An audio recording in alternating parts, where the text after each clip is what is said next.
এই দুনিয়াতে যে সবচেয়ে বেশি বুদ্ধিমান সেই ব্যক্তি এই দুনিয়াতে থেকে আল্লাহকে সবচেয়ে বেশি ভুলিয়ে রয়েছে। তার জাগ্রত অবস্থার চাইতে নিদ্রিত অবস্থায় অনেক বেশি উত্তম।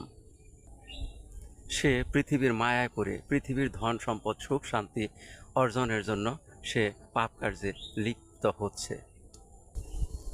জাগ্রত থেকে যদি এই পৃথিবীতে আল্লাহর মহব্বতী সৃষ্টি না হইল, আল্লাহর সান্নিধ্য পাওয়ার ইচ্ছাই যদি জাগ্রত না হইল, তাহলে এই জাগ্রত থাকার চেয়ে নিদ্রিত থাকা অনেক বেশি ভালো।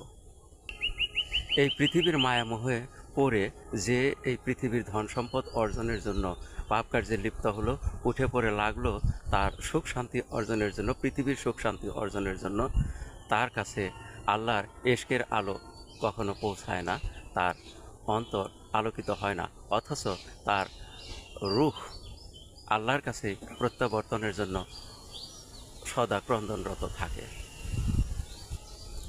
দুনিয়ার ধন সম্পদ সুখ স্বাচ্ছন্দ্য তাকে আল্লাহর প্রতি আগ্রহী হতে দেয় না, আল্লাহর আলো তার অন্তর পর্যন্ত পৌঁছাতে বাধা সৃষ্টি করে।